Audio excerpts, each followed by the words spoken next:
कठिन समय में तू मजबूत गढ़ है, अंधेरी राह में तू उजियाला है। मेरी दुहाई तू सुनता, मेरा प्रभु कभी नहीं सोता। मेरी दुहाई तू सुनता, मेरा प्रभु कभी नहीं सोता। मेरा प्राण तुझे स्तुति देता।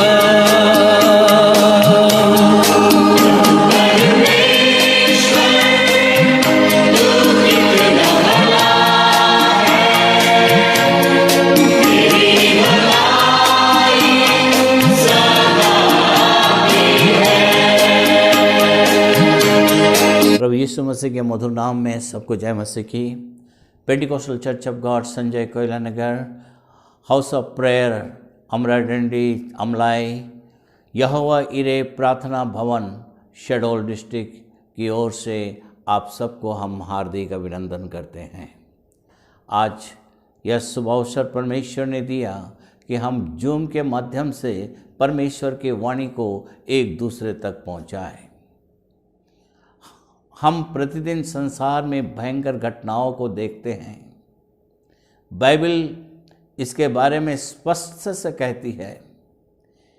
जब हम याकूब की पत्री 3 अध्याय का 14 से 16 वचन को पढ़ते हैं, पर यदि तुम अपने अपने मन में कड़वी ढा और विरोध रखते हो तो सत्य के विरोध में घमंड ना करना, ना झूठ बोलना। यह ज्ञान वह नहीं कि ऊपर से उतरता है, वरन संसारिक, शारीरिक और शैतानी है। क्योंकि जहाँ ढा वहाँ विरोध होता है और वहाँ बखेड़ा और हर प्रकार का दुष्कर्म भी होता है। आजकल दुष्ट के कार्य जैसे ईर्ष्या, अतिक्रोध, कड़वा स्वर, खोज, घमंड और झूठ मसीहियों के बीच में देखा जाता है। इसका कारण क्या है? इसका कारण यह है कि जो खुद को मसीह कह रहे हैं वे मसीह को दृढ़ता से भरोसा नहीं रखते या उसके साथ उसकी निकट संगति में नहीं रहते। आज कई लोग अपने जीवन को मसीह को दृढ़ता पकड़े नहीं रहते। बाइबल कहती है धन्य है वे जिनका भरोसा उस पर है। भजन संहिता 2 अध्याय का 12 वचन में लिखा है, भरोसा रखने का अर्थ उसे पकड़े रहना या उससे लिपटे रहना है। सड़क पार करते समय उस छोटे बच्चे को हम क्या कहते हैं? हम उन्हें कहते हैं कि वे हमारे हाथ जोर से पकड़ ले। छिपकली की ओर देखे, जब वो किसी चीज को पकड़ लेती है उसे आसानी से नहीं छोड़ती। उसी तरह जो कोई भी यीशु मसीह को थामे रहता है वह उसके द्वारा त्यागा नहीं जाता। भलाई और करुणा उनका पीछा करती है। इस प्रकार एक जीवन ही एक सच्चा मसीही जीवन है। आज कई लोग इसकी उत्तमता नहीं जानते। उनका जीवन एक अच्छी गवाही या भले कार्य नहीं होता। आइए हम उस पर मनन करें कि जब हम उस पर भरोसा रखते हैं तो हमें क्या चीज मिलती है। प्रभु के साथ जीवन में एक मन होना है। बाइबल में हनोक और नूह दोनों परमेश्वर के साथ चले, वे उसके संग संग चले। उत्पत्ति 5 अध्याय का 24 वचन और 6 अध्याय का 9 वचन में हम पढ़ते हैं, वे हमेशा उसे ही सोचते रहते थे। मेरे परिजनों, मेरे अति प्रियो, आज हम खुद को जांच कर यह पूछें क्या मैं परमेश्वर के निकट अपना जीवन व्यतीत करता हूं या करती हूं? क्या मेरे प्रार्थना जीवन में उसके साथ बात करने का अनुभव है? क्या मैं परमेश्वर की इच्छा को जानने और उसे पूरी करने में सतर्क हूं? क्या मैं परमेश्वर से दूर चली गई हूं, चले गया हूं? बाइबल कहती है थोड़ा सा खमीर पूरे गूंदे हुए आटे को खमीर कर देता है। पहला कुरिन्थियों 5:6 हर एक खुद को अच्छा प्रकट करता है, परंतु उनके हृदय अनावश्यक अभिलाषाओं से भरे हुए होते हैं। इससे उनके जीवन में दाग लग जाते हैं। इसलिए जब आप केवल प्रभु को पकड़े रहेंगे और उसे अपना मित्र बनाएंगे तो वह आपको अपना मित्र बनाएगा, वह आपको निराश नहीं करेगा। मूसा 40 दिनों और रात तक प्रभु की उपस्थिति में रहा। 40 days and 40 nights he was in the presence of God। आज क्या आप ऐसा ईश्वरीय जीवन व्यतीत करते हैं? अब्राहम की तरह जो एक विश्वासी था और उसकी पत्नी भी परमेश्वर पर भरोसा रखती थी, इसलिए उन्हें एक बच्चे की आशीष मिली। इब्रानियों 11:11 में देखिए, मरियम के बारे में बाइबल में बहुत कुछ लिखा है। जो प्रभु यीशु मसीह की मां थी, उनमें से एक तू स्त्रियों में धन्य है। लूका रचित सुसमाचार 1:28 में लिखा। मेरी प्रियो, आप अपने जीवन के बारे में सोचें और खुद से पूछें, क्या मैं इस तरह की गवाही हूं? क्या मैं एक व्यक्ति हूं जो स्त्रियों के बीच में प्रभु का द्वार धन्य है, प्रभु के द्वारा धन्य हूं? जब प्रभु ने मरियम मगदलिनी को अद्भुत रूप से छुटकारा दिया, जो 7 दुष्ट आत्माओं के बंधन में थी, वह उसके पास खींची चली आई, उस पर विश्वास किया और उसकी सेवा की। उसका परिणाम क्या हुआ? वह पहली व्यक्ति थी जिसने पुनरुत्थित प्रभु यीशु को देखा। उसके चेले भी जो उसके साथ रहते थे, उनको भी यह सौभाग्य ना मिला। उसी तरह से जब हम भी प्रभु को दृढ़ता से पकड़े रहते हैं, हम ऐसी दिव्य आशीषों को पा सकते हैं और धन्य स्त्रियां बन सकते हैं, धन्य लोग बन सकते हैं। प्रभु में जीवित बाइबल में हम एक पापी स्त्री के बारे में पढ़ते हैं। वह प्रभु से दूर थी और शरीर की अभिलाषा के कारण पाप में जीती थी। तब से उसके मन में अनावश्यक और दुष्ट विचार थे। उसे कई तरह से कोई शांति ना थी। केवल जब उसने प्रभु यीशु के प्रेम को समझा, जब उसने सुना कि प्रभु यीशु शमौन के घर पर आ रहा है, तो वह संगमरमर के पात्र में इत्र लाई, उसके पांव के पास घुटने टेक कर रोती हुई उसके पांव को आंसुओं से भिगोने और अपने सिर के बालों से पोंछने लगी और उसे प्रेम के साथ यह कहकर पकड़े रही, हे प्रभु मुझे शुद्ध कर, हे प्रभु मुझे शुद्ध कर, मैं तेरे पवित्र पांवों को पकड़े हुए हूं। हम ऐसे दिनों में रहते हैं जहां पर कोई प्रेम नहीं करता। प्रभु के निकट संगति में कोई इच्छा नहीं है। वह चाहता है कि हम एक दूसरे से प्रेम करें, क्योंकि परमेश्वर प्रेम है। God is love. 1 यूहन्ना 4:8 और 16 में देखिए।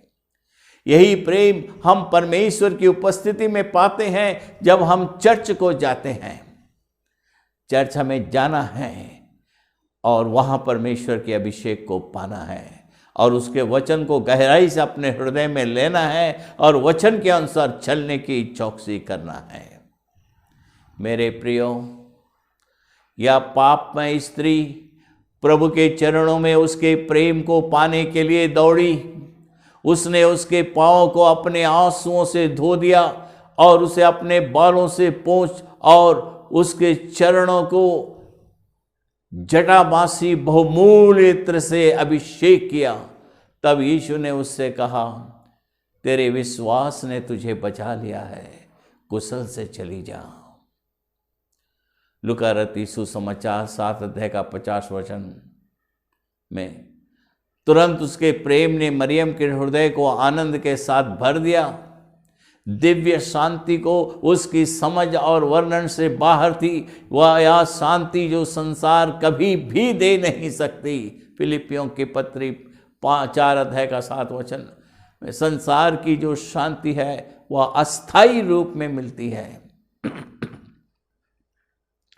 परंतु जो शांति प्रभु देता है वह अनंत काल तक होती है। उसने इस शांति को पाया। यह एक स्थायी दिव्य आशीष है कि जो हम उस पर भरोसा रखने से पाते हैं। आज क्या आप शांति के बिना जी सकते हैं? क्या आपके परिवार में कोई समस्या है? क्या आपके जीवन में कोई असफलता है? क्या आपको पीड़ा है कि आपको प्रेम दिखाने वाला कोई नहीं है? चिंता मत करो। डोंट थिंक, चिंता मत करो। प्रभु कहता है, मैं एक प्रेमी पिता हूं जो तुम्हें शांति और दिलासा देता है।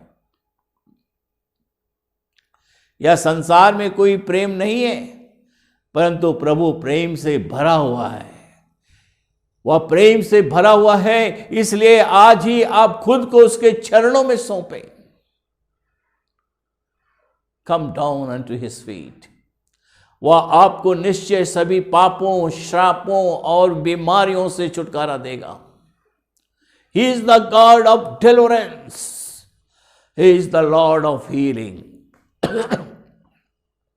आप निश्चय पाप में मृतक, परंतु हमारे प्रभु यीशु मसीह में परमेश्वर में जीवित होंगे।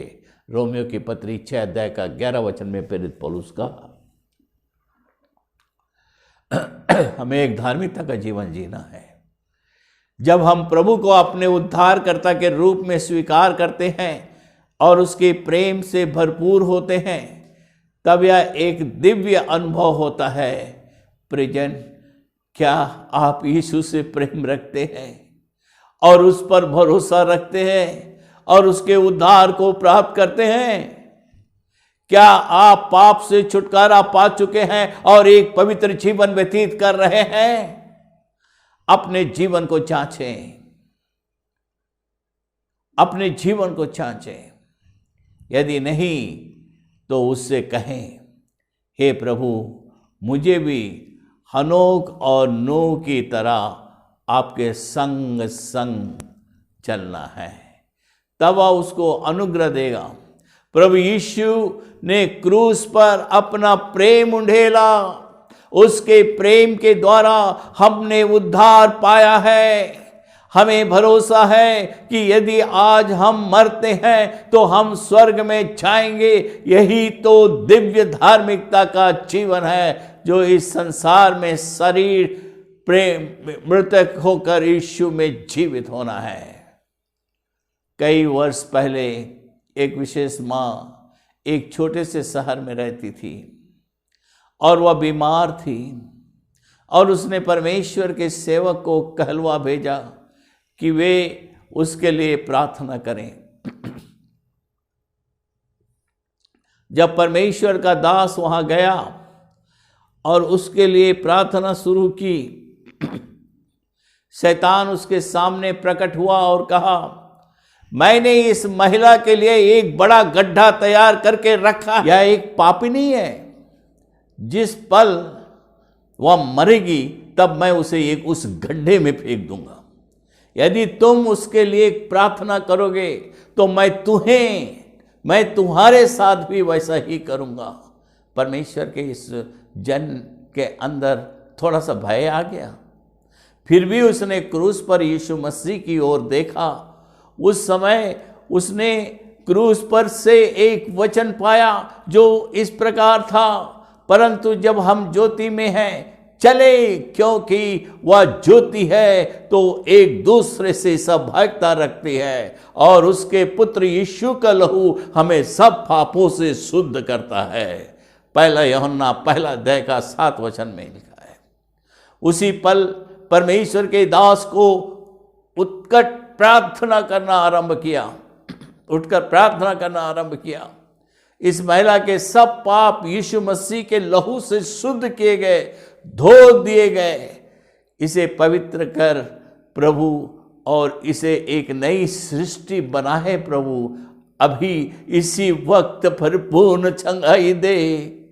तो बस फिर क्या था, एक सामर्थ्यशाली वचन को सुनकर दुष्ट शैतान उसमें से भाग गया। बुद्ध प्रभु ने अपनी दया से उस स्त्री को पूरी तरह से चंगा किया।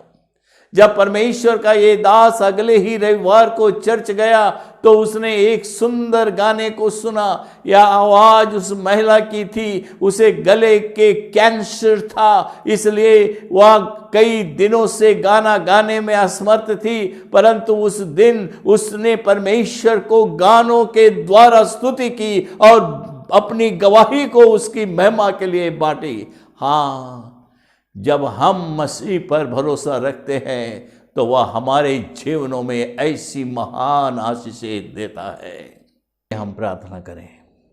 महान सामर्थ्य जीवित सर्वशक्तिमान दयालु अनुग्रहकारी परमेश्वर, हम तेरा धन्यवाद करते हैं आज की सुंदर दिन के लिए।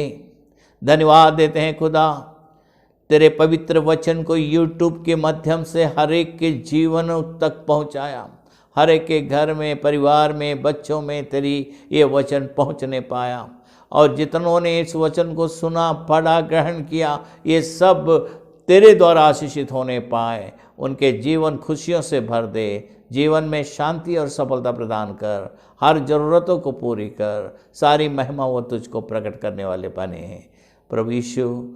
उनकी हर परेशानियों को दूर करते हुए उनके जीवन में खुशियाँ दे, आनंद की भरपूरी से उन्हें आशीषित कर। प्रभु यीशु के पवित्र नाम से प्रार्थना करते हैं, आमीन।